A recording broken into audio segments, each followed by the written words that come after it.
नमस्कार, आप देख रहे हैं न्यूज इंडिया, आपके साथ मैं हूं मोनिका। आर्टिकल 370 और 35 से को लेकर सियासत अभी भी जारी है। उमर अब्दुल्ला ने चुनाव प्रचार के दौरान जो वादा किया था वो अब जम्मू कश्मीर की विधानसभा में खूब गूंज आया। इसकी गूंज दिल्ली तक सुनाई दे रही है। सत्ता में आने के बाद उमर अब्दुल्ला दम भर रहे हैं कि वो आर्टिकल 370 वापस लाकर रहेंगे। वहीं बीजेपी डंके की चोट पर कह रही है कि 370 को नेताओं की 4 पीढ़ियां भी वापस नहीं करवा सकती हैं। ऐसे में अब इस पर संग्राम मचा हुआ है। ये रिपोर्ट देखिए।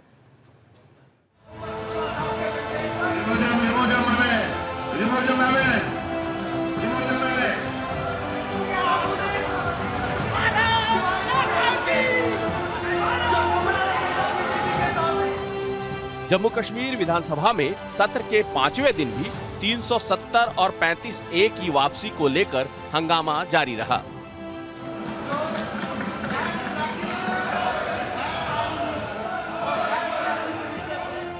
AIP यानी अवामी इत्तेहाद पार्टी के विधायक खुर्शीद अहमद शेख ने आज फिर 370 की बहाली से जुड़ा पोस्टर लहराने की कोशिश की। इस दौरान सदन में मुस्तैद बीजेपी नेताओं ने उन्हें पोस्टर लहराने से रोक दिया, जिसके बाद सदन में विधायकों के बीच धक्का मुक्की होने लगी। इसी बीच एक विधायक टेबल पर चढ़ गए। सदन में हंगामा बढ़ता देख मार्शल ने विधायक खुर्शीद अहमद और सदन में हंगामा कर रहे बीजेपी विधायकों को बाहर निकाल दिया। इससे नाराज होकर बीजेपी के बाकी विधायक भी सदन से वॉकआउट कर गए। 2-3 दिन पहले जम्मू कश्मीर विधानसभा में जो कुछ हुआ आपने देखा होगा। कांग्रेस गठबंधन वहां फिर से आर्टिकल 370 लागू करने का प्रस्ताव पारित किया है। दोस्तों, क्या ये देश स्वीकार करेगा? आप सहमत होंगे? कश्मीर को तोड़ने का कांग्रेस का एक कारनामा आपको मंजूर है? आर्टिकल 370 के समर्थन में विधानसभा के भीतर बैनर लहराए गए।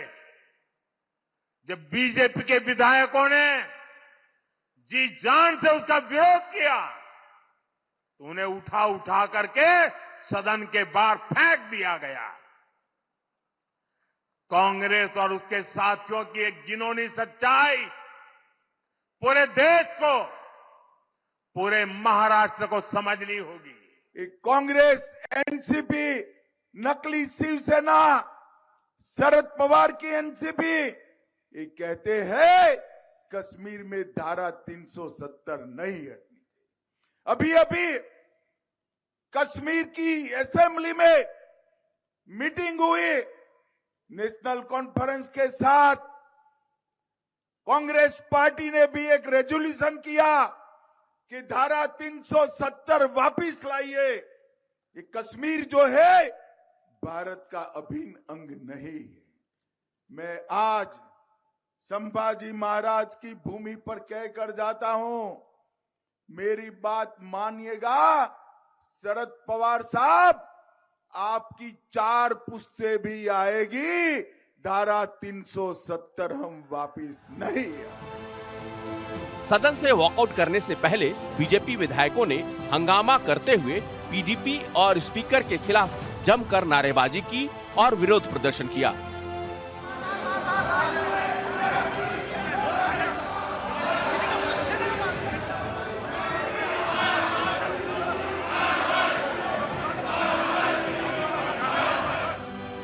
उधर जम्मू कश्मीर विधानसभा में विशेष राज्य का दर्जा वापस लाने की मांग करने वाले प्रस्ताव के बाद कांग्रेस मुश्किल स्थिति में फंस गई है। जम्मू कश्मीर में उसकी सहयोगी और सत्तारूढ़ पार्टी नेशनल कॉन्फ्रेंस इस प्रस्ताव का समर्थन कर रही है। कांग्रेस इस मांग को पूर्ण राज्य का दर्जा बहाल करने से जोड़ना चाहती है, लेकिन कांग्रेस अनुच्छेद 370 का मुद्दा नहीं उठाना चाहती है। इसके पीछे वजह है अपने सहयोगी दलों को साथ कर आगे बढ़ना। दरअसल कांग्रेस नेशनल कॉन्फ्रेंस और कश्मीर की दूसरी पार्टियों को नाराज नहीं करना चाहती।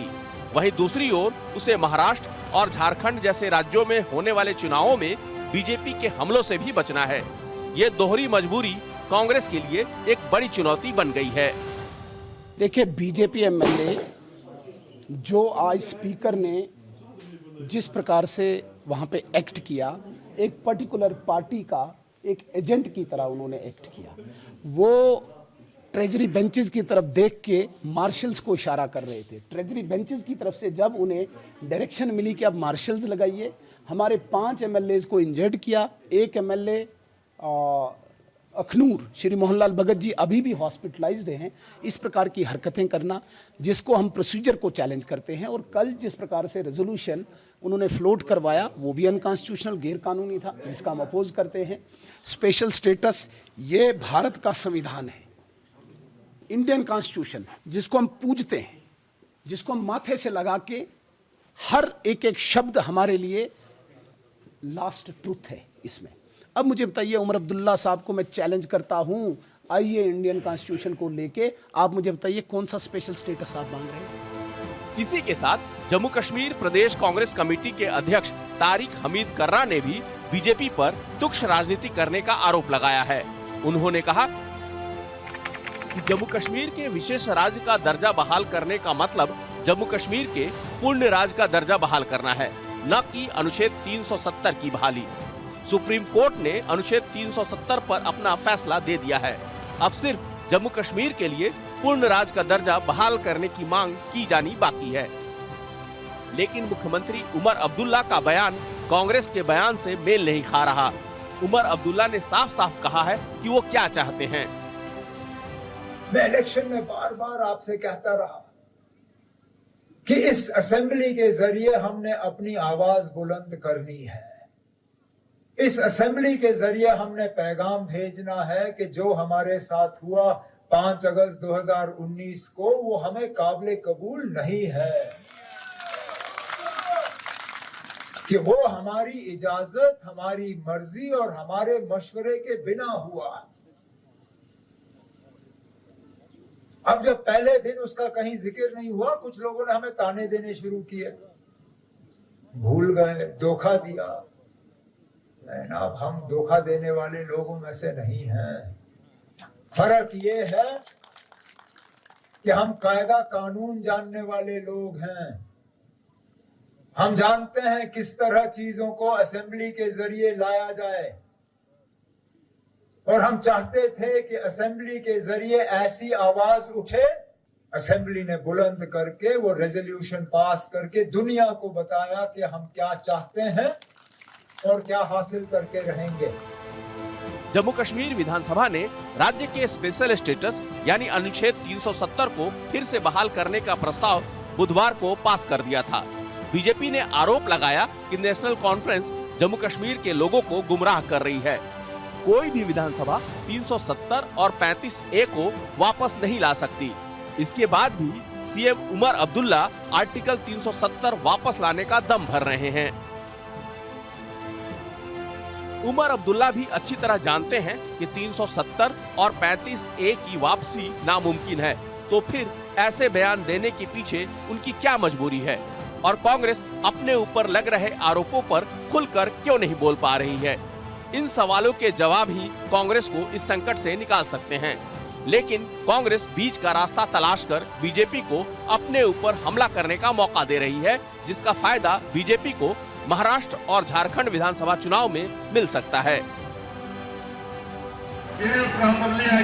न्यूज इंडिया के लिए संजीव कुमार की रिपोर्ट।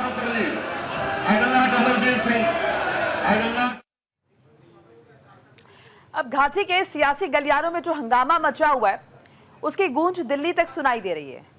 अपने वादे को अमली जामा पहनाने के लिए उमर अब्दुल्ला ने जो चाल चली है, वो जम्मू कश्मीर की सदन में सियासी संग्राम की असल वजह बन गया है। देखिए रिपोर्ट।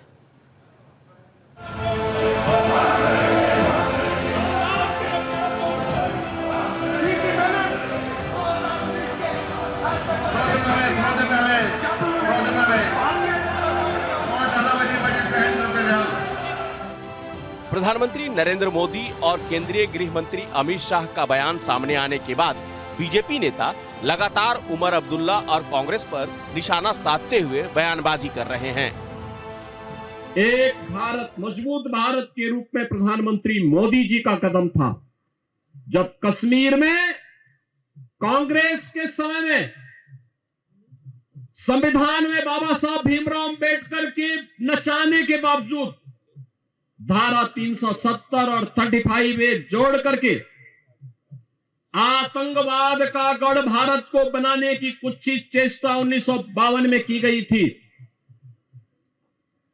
और यह प्रावधान था कि यह अस्थायी प्रावधान होगा, लेकिन कोई भी सरकार हिम्मत नहीं कर पाई। मोदी जी ने हिम्मत दिखाई देश के हित में और धारा 370 समाप्त हुई।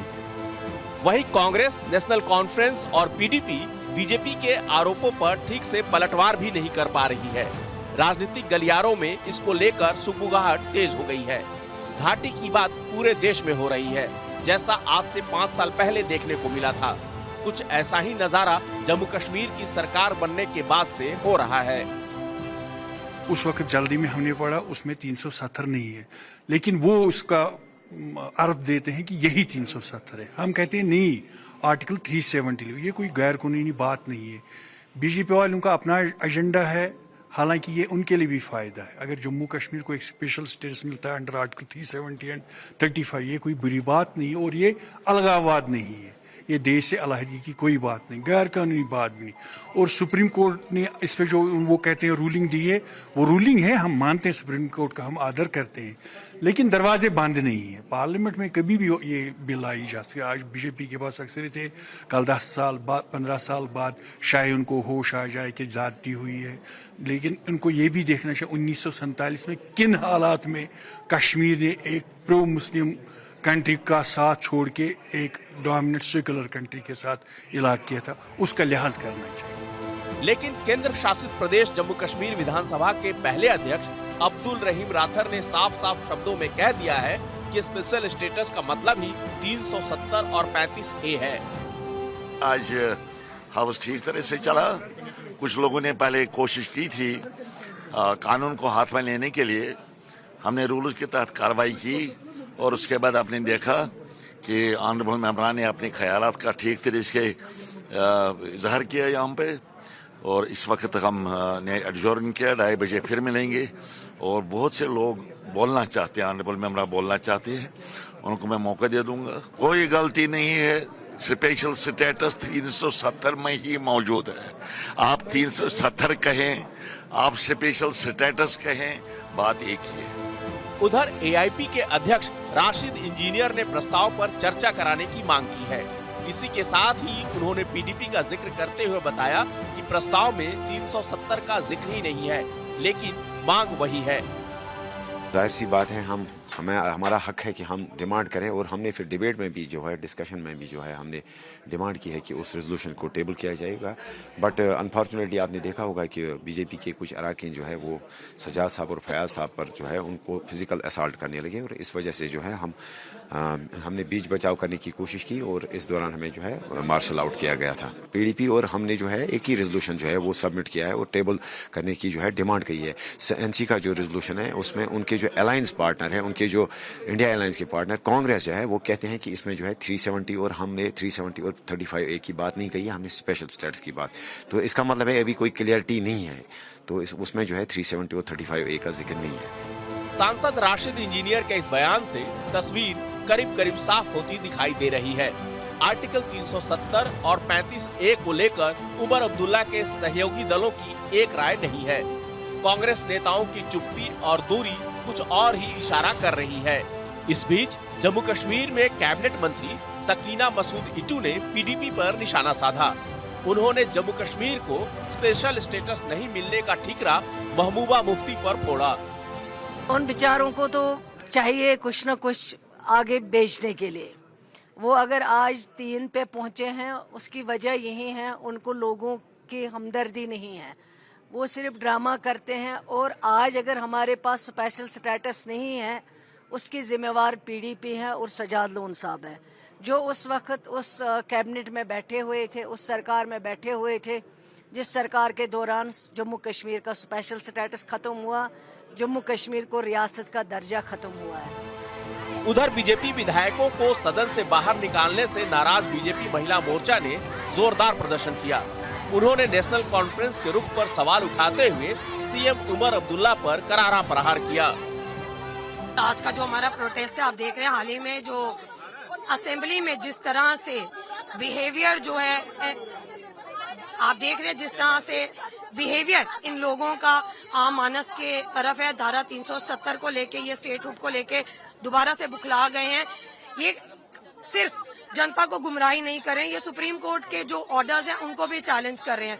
जब से धारा 370 हटी है, हमारे जम्मू कश्मीर में जिस तरह अमन और शांति का माहौल क्रिएट हुआ है, जिस तरह हमारे टूरिस्ट जो हैं यहाँ पे उनका बढ़ावा हुआ है, और जिस तरह यहाँ पर आप देखिए कितने मेडिकल इंस्टीट्यूशंस हो या अपने बच्चों के पढ़ने के लिए कॉलेजेस जो हैं वो खुल रहे हैं। बैक टू बैक जो जम्मू कश्मीर है धारा 370 हटने के बाद सशक्त हुआ है, इनको वो चीज डाइजेस्ट नहीं हुई। और आज ये असेंबली में हमारे भारतीय जनता पार्टी के विधायकों को किस तरह घसीटकर बाहर निकाल रहे हैं, ये साफ दर्शाता है कि जिस सरकार का मुख्य इतना मूर्ख हो, उसी के नेतृत्व में ये विधायकों को धक्के मार के घसीट के बाहर निकालते हैं। हम इसका विरोध करेंगे और करते रहेंगे जब तक ये लोग सुधरेंगे नहीं। इस बीच जम्मू कश्मीर बीजेपी के प्रदेश अध्यक्ष सतपाल शर्मा ने भी प्रस्ताव को असंवैधानिक बताते हुए निशाना साधा। असंवैधानिक तरीके से इस रेजोल्यूशन को रखा गया, असंवैधानिक तरीके से ही वो रेजोल्यूशन का पास होना। भारतीय जनता पार्टी के हमारे विधायक चाहते थे उसके ऊपर प्रॉपर डिस्कशन हो, बेल में भी गए, लेकिन शोर शराबे के बीच में उसे पारित कर दिया गया। और हम सब जानते हैं कि वो पारित ऐसी स्थितियों में जब पता भी नहीं था कि नेशनल कॉन्फ्रेंस के कितने विधायक अंदर हैं, कांग्रेस के विधायक कितने अंदर हैं, या भारतीय जनता पार्टी के कितने विधायक अंदर हैं, उसके बावजूद ये पारित हुआ। और कल जब हमारे विधायकों को प्रताड़ित किया गया, घसीटा गया, मारा गया, और दूसरे पार्टियों के विधायकों ने, चाहे वो एनसी के विधायक थे या दूसरे पार्टियों के विधायक थे, उन्होंने भारतीय जनता पार्टी के विधायकों को जो था धक्के दिए, मारा। ये अपने आप में दर्शाता है। और आप खुद सोचिए कि रशीद इंजीनियर का भाई अपने घर से एक बहुत बड़ा बैनर ले जाता है, और जिस बैनर को वो अंदर कैसे ले जाया गया, ये भी एक चिंता का विषय है। कल वो बैनर के साथ साथ कुछ और भी जो है वो अंदर लेके जा सकते हैं। इन बयानों से साफ हो गया है कि जम्मू कश्मीर की विधानसभा में जो सिलसिला शुरू हुआ है वो यही रुकने वाला नहीं है। न्यूज इंडिया के लिए संजीव कुमार की रिपोर्ट। तो जम्मू कश्मीर विधानसभा में जिस आर्टिकल को लेकर हंगामा मचा हुआ है, केंद्र सरकार ने उसकी कब्र आज से करीब 5 साल पहले खोद दी थी। तो फिर अचानक ऐसा क्या समीकरण राजनीतिक गलियारों में बन गए? उमर अब्दुल्ला उसे कब्र से बाहर निकालने की जिद पकड़कर बैठ गए। कैसे और क्यों, एक रिपोर्ट के जरिए समझने की कोशिश करते हैं।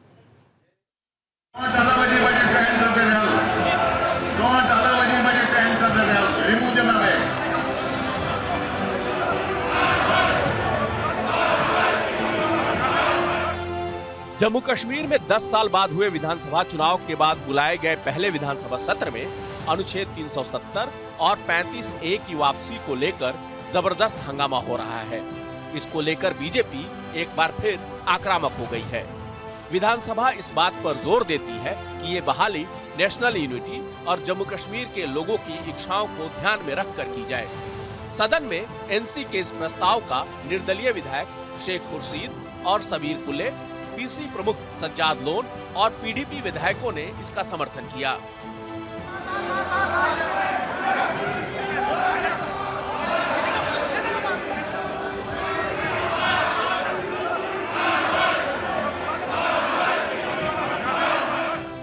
जिसको लेकर आज जम्मू कश्मीर विधानसभा में बहस छिड़ी हुई है, उसकी रूपरेखा केंद्र सरकार ने 5 अगस्त 2019 को जम्मू कश्मीर के स्पेशल स्टेटस को खत्म कर रखी थी।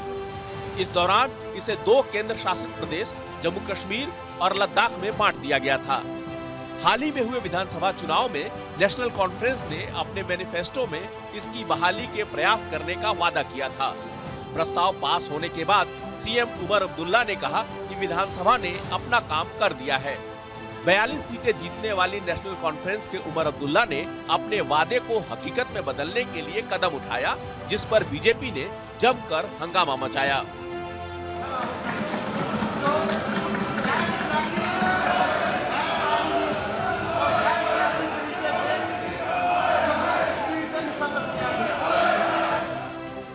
ऐसे में सवाल उठता है कि क्या जम्मू कश्मीर में फिर से 370 लागू हो सकती है? क्या उमर अब्दुल्ला ने जो वादा किया है वो सच हो पाएगा? ये वो सवाल हैं जिन पर बीजेपी कह रही है कि ये नामुमकिन है। तो फिर उमर अब्दुल्ला किस आधार पर जनता के बीच दम भर रहे हैं? लेकिन घाटी में शोर 370 और पूर्ण राज का दर्जा देने का हो रहा है।